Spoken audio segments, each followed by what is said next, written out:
So Hobby Lobby quietly reopened stores in last two states. Business Insider was discussing how, because people, I guess they want to do hobbies. And as long as stores if they're doing the social distancing and all of that, I don't have a problem with it. Look, I understand. I realize that we got to have, and not everybody's going to agree, and that's fine. I'm big enough and open-minded enough, and I'm not that much of a wussy to get butthurt if you disagree with me on it. But what I can't handle is people who are like, oh, you disagree. I just can't, blah, blah, blah. Okay. But I get it that you want people to be safe. I understand this. Believe me, I get it. I have a friend right now a very dear friend that is dealing with a death in her family because of the coronavirus. And she might now have it, and they're just trying to deal, and their family can't be there for each other because everybody's quarantined.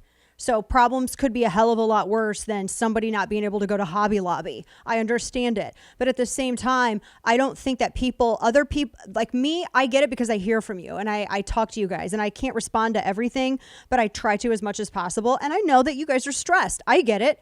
I mean, we all get stressed. It's just the nature of it. This is a disruption of our routine. And as much as I joke about hating people, I mean, we are really social creatures. We are. As much as I hate it, and here's my goth Ali Sheedy side coming out, I get it. We're social creatures, and we like our routines. We like to do our thing. I understand that. So it's stressful for everyone. It's hard for full-time working families who have now their kids home, and they're trying to make sure their kids are educated while they're also working. And then we have families where, they're not as fortunate as some of us that have that have all the parents home and all the kids home. Sometimes mom or dad, if they're in healthcare, I have a cousin who is a healthcare worker, and she has to get on her scrubs, put on her face mask, and she's dealing with people who are infected every single day. I understand it. And she has two little girls to go home to, one of whom is not even a year old yet. I understand it. Not everyone is when you think about how much cabin fever you have and you and your spouse are home together,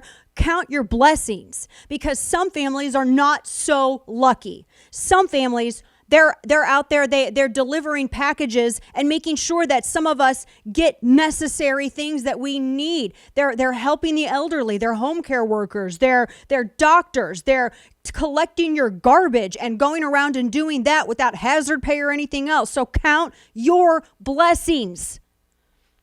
And with that, I understand that people are worried.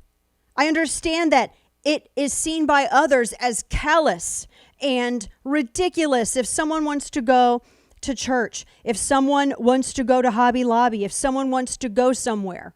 And on that same note, there are people who are just extroverts, and it is stressful for them to suddenly not have anyone to talk to.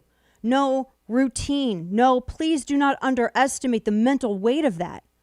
That is also serious. We're going to have serious problems with anxiety and depression in this country as a result of all of this. It's just a natural.